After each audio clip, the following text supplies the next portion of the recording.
मुंबईतल्या धारावीमधल्या मशिदीविरुद्धची अतिक्रमण विभागाची कारवाई स्थगित, पालिकेकडून 6 दिवसांचा वेळ, कारवाईपूर्वी पालिकेच्या वाहनाची तोडफोड.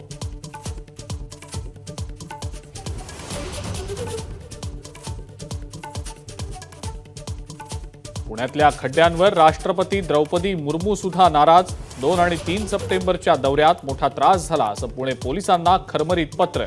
पंतप्रधानांच्या दौऱ्यापूर्वी रस्ते दुरुस्तीच्या सूचना.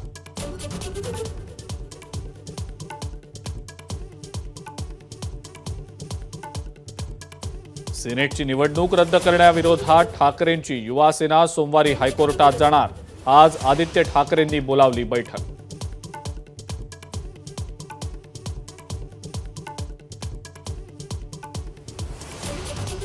राजाने प्रखर टीका सहन करावी आणि चिंतन करावं, केंद्रीय मंत्री नितीन गडकरींचं वक्तव्य. विश्वगुरू व्हायचं तर शिवरायांसारखे धर्मनिरपेक्ष व्हा, असाही सल्ला.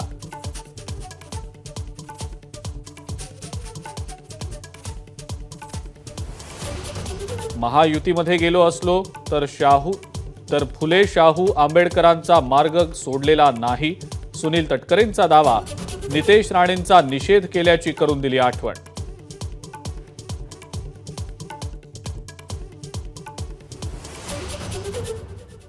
अठरा मागण्या केल्या पण मगरूर सरकारनं पूर्ण केल्या नाहीत. बच्चू कडूंचा शिंदे सरकारवर हल्लाबोल. मनोज जरांगे यांची 26 सप्टेंबरपर्यंत वाट पाहणार.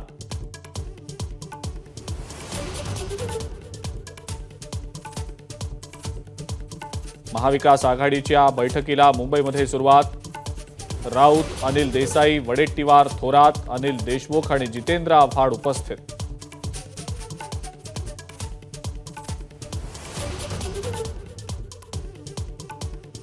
मराठ्यांना ओबीसीतून आरक्षण मिळालं तर धनगर समाजाला काही फरक पडणार नाही, जरांगेंचा दावा. धनगरांनी विरोध केला तर मराठेही विरोध करतील असा इशारा.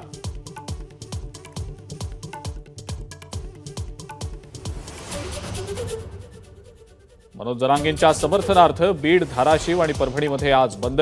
मराठा आंदोलक आंतरवाली सराटीला जाणार, तर पुणे आणि मुंबईमध्येही उद्या लाक्षणिक उपोषण. चेन्नई टेस्टमध्ये रिषभ पंत नंतर आता शुभमन गिलचीही सेंचुरी. भारताच्या आतापर्यंत 4 विकेट्स गमावून 268 रन्स आणि आघाडी गेलीये 500च्या पुढे.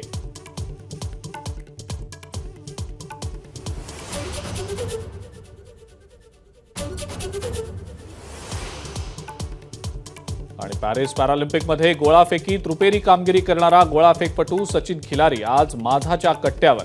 सांगली ते पॅरिसपर्यंतचा प्रवास उलगडणार.